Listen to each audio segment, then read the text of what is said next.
کبھی کبھی ایسا ہوتا تھا کسی امام تک حدیث تو پہنچ چکی ہوتی لیکن حدیث جس سند سے پہنچی ہوتی وہ سند ضعیف ہوتی، امام صاحب کو اس سند پر اعتبار نہ ہوتا، اس لیے کہ وہ دیکھتے کہ سند میں کوئی ضعیف راوی ہے، تو چونکہ حدیث رسول صحیح سند سے ثابت ہو تبھی لی جاتی ہے، اس لیے حدیث چونکہ ضعیف سند کے ساتھ پہنچی ہوتی تھی اس لیے امام صاحب اس حدیث کو قبول نہیں کیے ہوتے تھے۔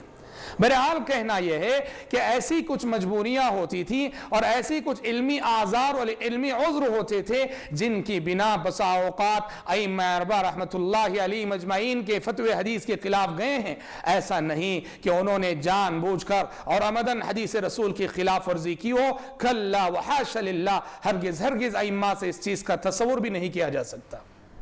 کیوں؟ اس لیے کہ ان کی زندگیوں کو پڑھو، ان کے اقوال کو پڑھو، ان کے اقوال میں کیسا انصاف نظر آتا ہے، ان کے اقوال میں، ان کی زندگیوں میں اتباع سنت کا کیسا جذبہ نظر آتا ہے۔ یہ دیکھیے، یہ امام ابو حنیفہ رحمت اللہ علیہ، چاروں اماموں میں پہلے امام ابو حنیفہ رحمت اللہ علیہ، ان کا جذبہ اتباع سنت، خود فقہ حنفی کی کتاب حاشیۃ ابن عابدین میں امام ابو حنیفہ رحمہ اللہ کا یہ قول منقول ہے کہ امام صاحب فرمایا کرتے تھے اذا صح الحدیث فهو مذہبی، جب صحیح حدیث آ جائے وہی میرا مذہب ہے، صحیح حدیث آ جائے کسی مسئلے میں وہی میرا مسلک ہے۔ دیکھو امام صاحب کا کتنا انصاف ہے، وہ کہہ رہے ہیں کہ کسی بھی مسئلے میں کسی بھی زمانے میں صحیح حدیث مل جائے، وہ چاہے ان کے زمانے میں چاہے ان کے بعد کے زمانے میں، کہہ رہے ہیں کہ کسی بھی مسئلے میں صحیح حدیث آ جائے وہی میرا مسلک ہے۔ اللہ اکبر۔ اور اسی طرح سے ایک اور جگہ امام صاحب فرماتے ہیں کہ حرام علی من لم یعرف دلیلی ان یفتی بکلامی، جو شخص میرے فتوے کی دلیل کتاب و سنت سے نہ جانتا ہو ایسے شخص کے لیے ناجائز ہے کہ وہ محض میری بات کو، میرے فتوے کو بنیاد بنا کر کوئی فتوہ دے۔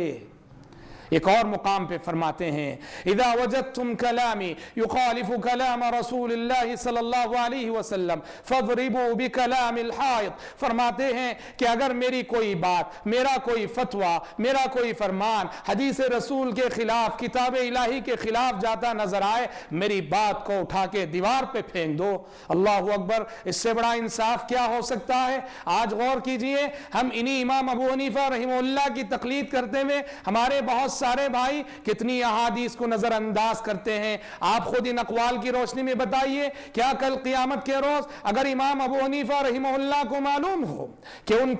کے اپنے نام لیوا، ان کا نام لے کر احادیث رسول کو ٹھکرا کر ان کے فتووں کو اصل بنا کر فتوے دیتے رہے، کیا کل قیامت کے روز انہیں معلوم ہوگا تو کیا وہ اس روش سے خوش ہوں گے؟ ہرگز نہیں۔ ان کا انصاف دیکھو، ایک مرتبہ وہ اپنے شاگرد امام ابو یوسف جو کہ امام ابو حنیفہ رحمہ اللہ کے طبقہ اولا کے صف اول کے شاگرد ہیں، امام ابو یوسف رحمہ اللہ کو خطاب کر کے کہتے ہیں یا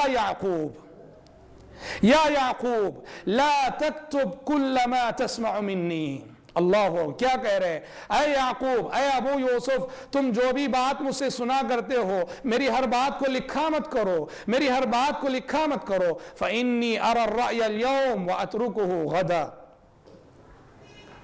وَأَرَى الرَّأْيَ غَدًا وَأَتْرُكُهُ بَعْدَ غَد، کہا کہ میری ہر بات کو مت لکھا کرو، اس لیے کہ میرا آج کسی مسئلے میں آج میری ایک رائے ہوتی ہے مگر کل وہ میری رائے بدل جاتی ہے، کسی مسئلے میں کل میرا ایک فتویٰ ہوتا ہے لیکن وہ پرسوں میرا وہ فتویٰ بدل سکتا ہے، اس لیے میری ہر بات کو مت لکھا کرو۔ کیسا انصاف ہے امام ابو حنیفہ رحمہ اللہ کے پاس۔ اور یہی چیز آپ دیکھیں گے امام دار الہجرہ امام مالک بن انس رحمت اللہ علیہ کے پاس۔ امام مالک بن انس رحمت اللہ علیہ کا حلقہ درس مسجد نبوی میں ہوتا تھا، مسجد نبوی میں حدیث کا حلقہ ہوتا تھا، حدیث پڑھا رہے ہوتے اور درمیان درس وہ کہا کرتے تھے، قبر رسول کی جانب اشارہ کر کے کہا کرتے تھے کل یؤخذ من قوله ویرد الا صاحب هذا القبر، کہا کرتے تھے کہ اس دنیا میں ہر شخص کی بات لی جائے گی اور ہر شخص کی بات رد کی جائے گی سوائے اس قبر والی ہستی کے، کہ آپ کی ہر بات لی جائے گی، آپ کی کوئی بات رد نہیں کی جائے گی۔ امام مالک کے ایک شاگرد